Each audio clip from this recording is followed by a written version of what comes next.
Hi everyone, this is your host. Welcome back to my YouTube channel, Waray Waray OFW Talk Show.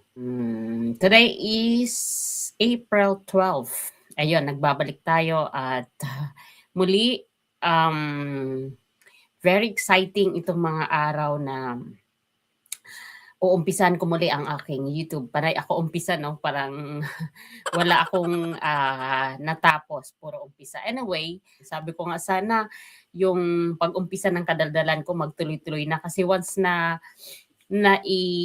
napapag-iwanan ko itong channel ko, tinatamad na ako the next day gumawa ng video o mag-live. Pero by this time, since na-organize ko na ang time ko, magkakaroon na ako ng panibagong trabaho kasi para dun sa mga hindi nakakakilala sa akin, ganun talaga ang buhay OFW. Kailangan natin laging maging handa sa panibagong papasuking pagsubok, panibagong pakikisama sa buhay abroad. Anyway, this is a very productive day today, April 12th. I've done an interview this morning with a new employer. At hindi pa nga kami nagkakasundo, she wants me to hire na agad. Sabi ko sa kanya, pag-iisipan ko kasi meron pa akong isang i-interviewhan. Ang daming blessing sunod-sunod. Sabi ko nga, Lord, napaka-bless namin mag-asawa kasi sa kabila ng nawala sa amin yung senyora na inalagaan namin for long time, for 1 decade. Hindi naman inalagaan kasi actually inalagaan ko lang siya nung nagkaroon na siya ng diagnosed na may cancer siya. Si dati hindi pa naman siya alagain pero nung time na talagang nagkaroon na siya ng cancer sa breast, dun na talaga nagtutok ako. So, maiksing panahon na pagsilbihan ko siya and then of course, habang ako ay nakatutok sa kanya, binigyan naman ako ng compensation na maganda. Akala ko nga matagalan pa yung buhay niya kasi sabi ko, I am well compensated dito sa kanya tapos hindi mabigat ang trabaho, babantayan ko lang siya pakakainin sa gabi. Hindi rin ako nagluluto ng kanyang pagkain, yung puti na nakasama ko dito, siya talaga nagpe-prepare. Ako yung iinitin ko lang, then ipapakain ko, and then painumin ko ng mga gamot. Pero pinagsama lang kami ng almost 2 months na inalagahan ko siya, talagang hands-on ako sa kanya. So I need to find a job kasi hindi kami magsusurvive. Mag-asawa kung aasa lang ako sa 5 hours na trabaho kasi syempre pag pinaalis na kami dito sa bahay kung saan ako nakatira ngayon, kasi until now, nandito pa rin kami sa bahay ng matanda na inalagaan ko.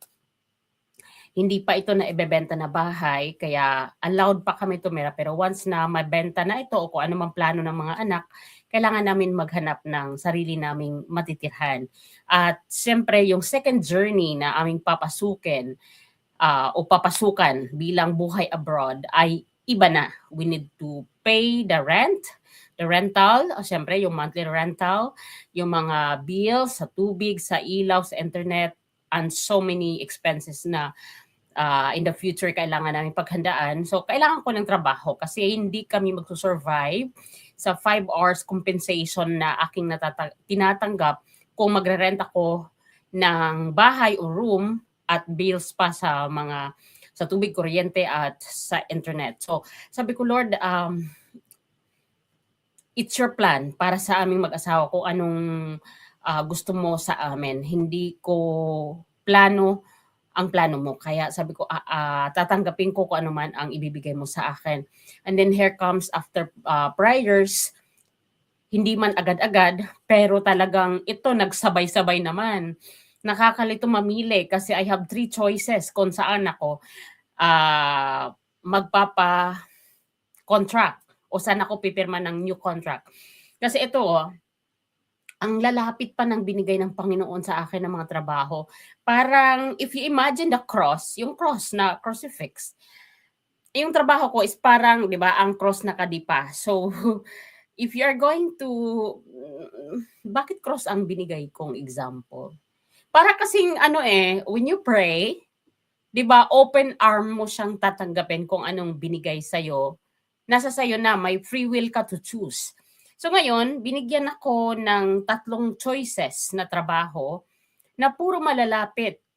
Like if you extend your arm, so meron forward, meron sa left, meron sa right. Ganun ngayon yung pagpipiliin kong trabaho kasi imagine yung base ko is yung gitna. Kunyari, now, I'm sitting in my chair. Then when I extend my arm, pag lumingon ako sa kanan, meron dito nag-o-offer ng trabaho. Pag lumingon ako sa kaliwa, meron din dito available na trabaho. When I look straight forward, meron din dyan pagpipilian na trabaho na nasa sa akin. Kung alin doon sa 3 choices na ibinigay sa akin ng Diyos, ang pipiliin ko.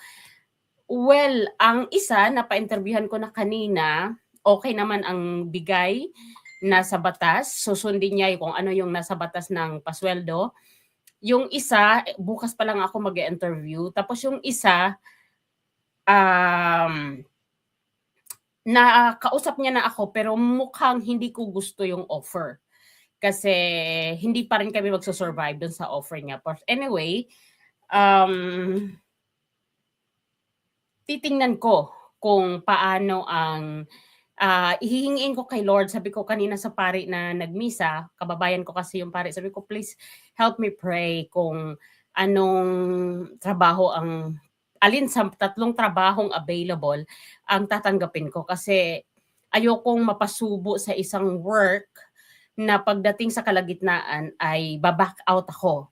Kasi mahirap na naman maghanap ng panibagong, hindi mahirap, madali naman makahanap, pero yung, alam mo yung pakikisama na naman ulit, ganyan-ganyan. So, ito talaga ang buhay namin sa abroad kapag na-hang out ka sa isang trabaho mo tapos maghanap ka ng panibagong trabaho, kailangan talaga ang adjustment. Kaya nakapag-record ako ng video kasi naisip ko, sabi ko, okay, kung tatanggapin ko itong offer na trabaho na mag-i-start ako sa 21 ng month na ito, ma-organize ko na yung time ko na ito yung time ko sa trabaho, ito yung time ko sa pag-tutor, at ito yung time ko sa YouTube channel ko. So kumbaga mapoprogram ko na yung sequence ng yung habitual na gagawin ko araw-araw.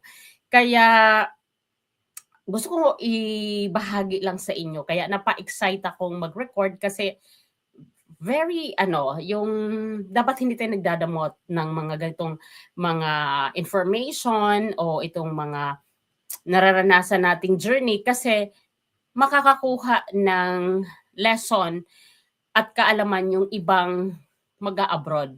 So yun.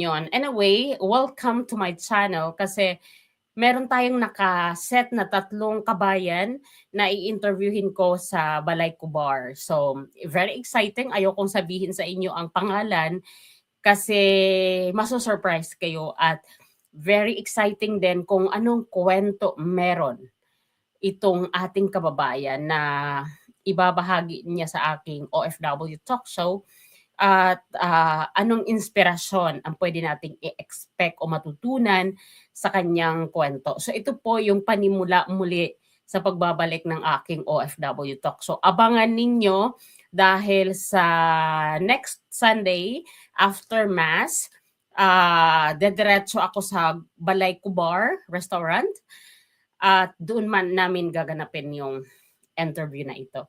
Kaya marami tayong inspirasyon na mapupulot dito, as in. Kasi kanina nagkaroon na kami ng pre-interview na hindi naman siya formal pero parang getting to know each other.